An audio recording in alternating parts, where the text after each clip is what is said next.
10th of April has been the blackest day in Wellington's history.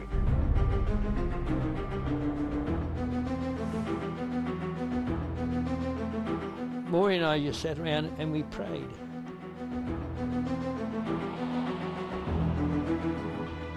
He said, he'll die with me, I can't swim.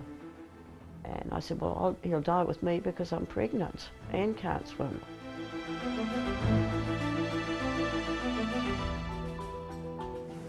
Then I saw the blood and I thought, well, what could you do, you know? And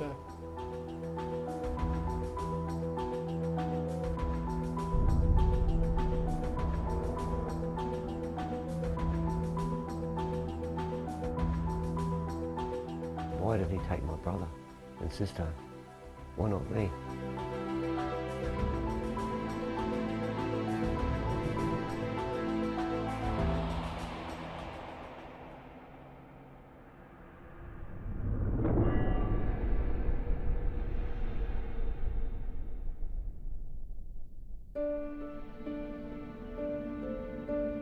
It's April the 9th, 1968. And New Zealand's newest and grandest ferry, Wahine, is getting ready to set sail on her overnight journey from the South Island port of Lyttelton to the capital, Wellington.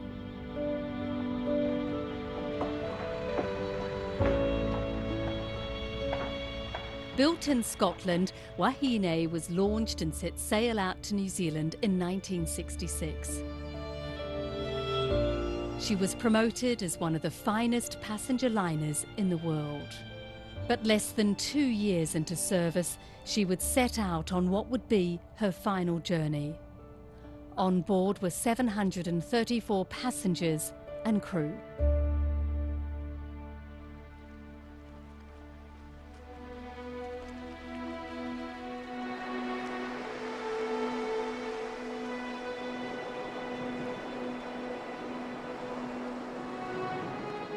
It was a beautiful evening in Lyttelton. The stars were out, there was no wind.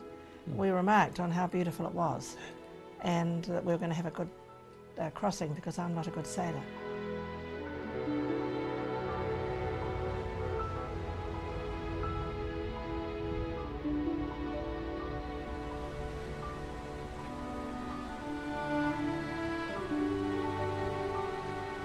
Trip up to Wellington was just as normal.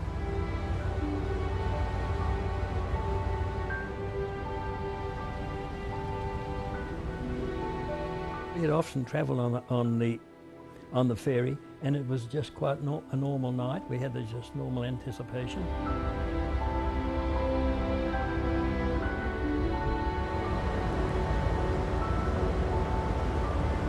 Maureen was not a good sailor, so we had first class cabins.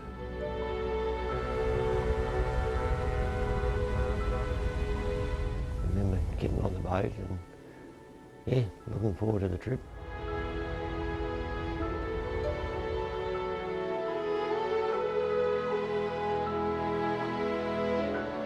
It wasn't rough, but I've been told by some of the crew members that I knew that we should go on board early and get the children on board because it was going to be a rough trip back.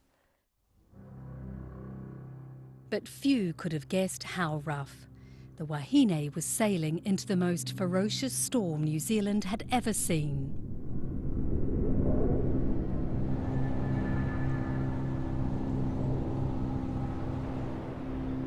We slept well all night, and although the ship was a little rough, we weren't aware just how bad the storm was.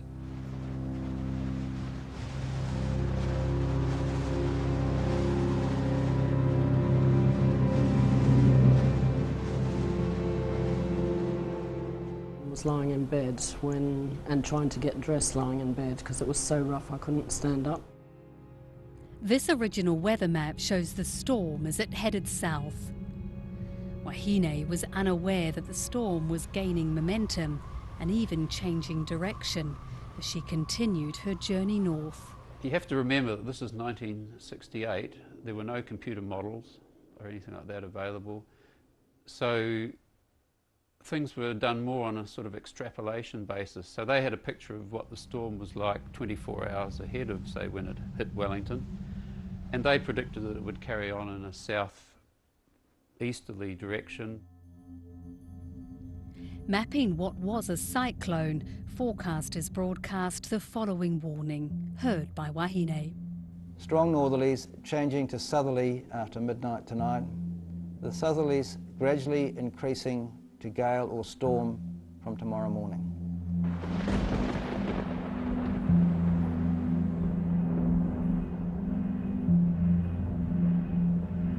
I guess by the time the boat was approaching the harbour, the winds had got up to about, I think by 6 o'clock they were up to 60 knots.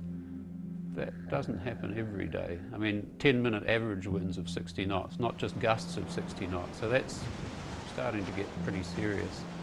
But it wasn't until about 9 o'clock that the winds got up to about 80 knots. And now that is serious, and you don't see that often at all. In fact, there might be return periods of 500 years for that sort of intensity.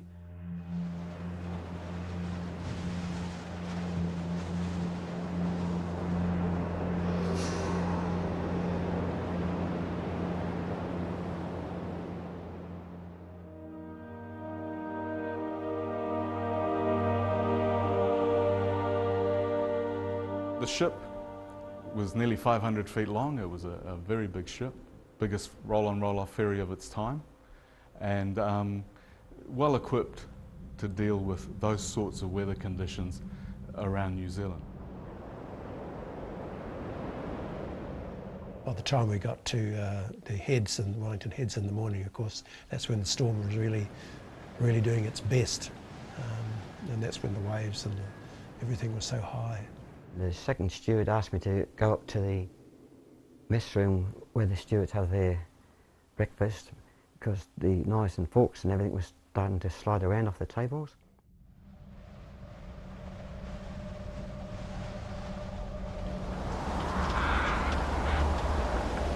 The captain was woken up at about 6 o'clock in the morning to go up on the bridge for the approach to the harbour entrance.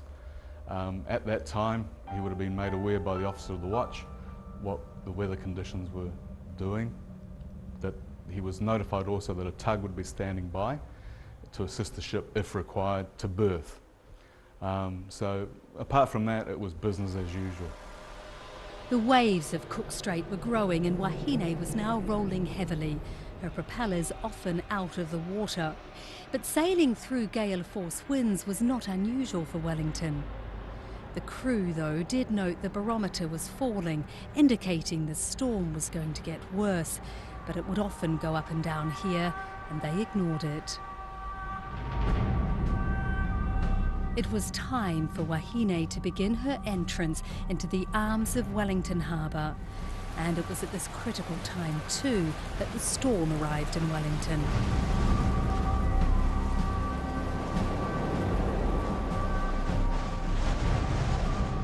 Standing next to one of the crewmen or one of the pursers on the boat, and he said, "Oh, if we'd been on another ship," he said, "we'd been on those rocks by now."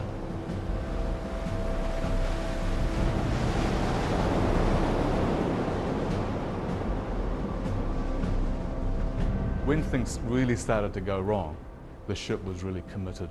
It was like an aircraft, they're coming in, there's a point of no return, you're committed. And that was really where they were at. The ship was first went off course, heading for the Pencarrow Lighthouse, and then when they realised they were going towards the shore, they decided to try and back the ship out into the safety of the Cook Strait. In the end, he had to try and feel his way around in zero visibility. You have to remember it was dark, there was spray, there was big waves, 30 to 40 foot high, and heavy rain. So he had to feel his way around. He knew the reef was somewhere there, and unfortunately for him, another 20 feet, she would have made the turn and quite safely got back out to sea, and we wouldn't have been doing this documentary now. It would have just been a non-event.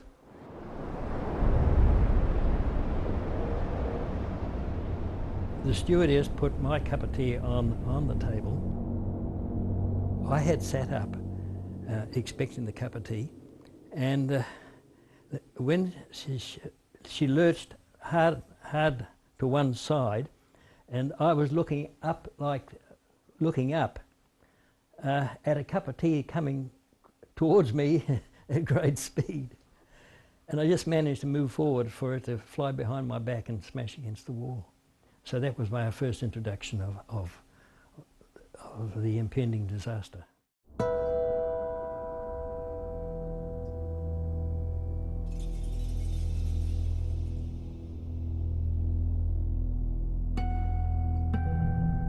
The crew began to lose control of the ship. They slowed her down to regain steerage, but she continued to be thrown off course towards the dangerous rocky coastline. And it was then that a giant wave struck the side of the ship. Fortunately for the poor old captain, he got flung from one wing of the bridge across almost the width of the bridge without touching the deck, and until he crashed into the radar console, which is a fairly large, hefty metal object, flown literally through the air, maybe 60 or 70 feet, and crashed into something. I mean, what would that do to you? Overlooking the harbour was Stuart Young's house. He was woken by the fierce storm, the wind and the rain lashing against his windows. When he looked out, he couldn't believe what he saw. He was the first to call the emergency services.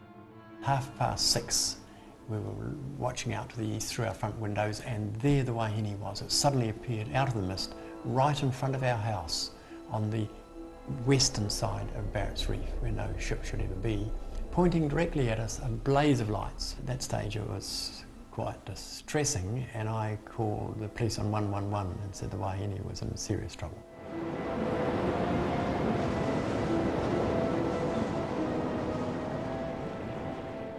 On duty that morning was a young policeman, Jim Mason. Curious to see the ship, he set off around the eastern coast on the other side of the harbour. There was much activity from the storm happening. There were trees coming down, there were a lot of motor accidents, there were calls coming in for people wanting help with roofs being blown off, and just general storm damage. We heard on the NZBC radio the Wahine was in trouble in the Wellington Harbour, and well, we didn't think too much of it.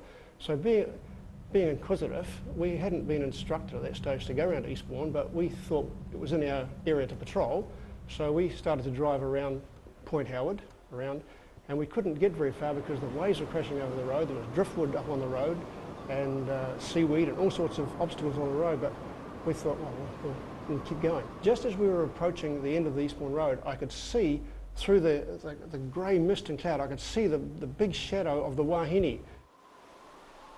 With the winds screaming, the seas atrocious and the visibility nil, for the next 26 minutes the crew wrestled to control Wahine, but at 6:41 a.m. she crashed into the rocks of Barrett Reef. While I was dressing Alma, and all of a sudden there was this horrendous bang. And we all sort of jumped, and someone said, "What's that?" And someone said, "We must have hit something." And there's a lot of talk, "Don't be silly, we can't hit anything, you know." Unfortunately, as she turned, she clipped the most outer rock of Barrett's Reef with her propeller, which broke it off, broke the shaft off, so water started to enter into the engine room, and within minutes they lost power. And then essentially the ship was at the mercy of the sea. Came back with another cup of tea, and then the announcement over the loudspeaker was telling us to get dressed, put our things away, and make towards our station.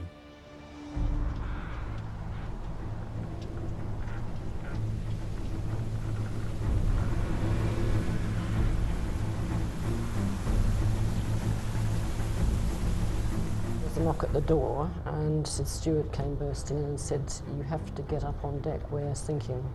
And I went to reach for my handbag to get my contact lenses so I could see what I was doing. He said, "You haven't got time, just go."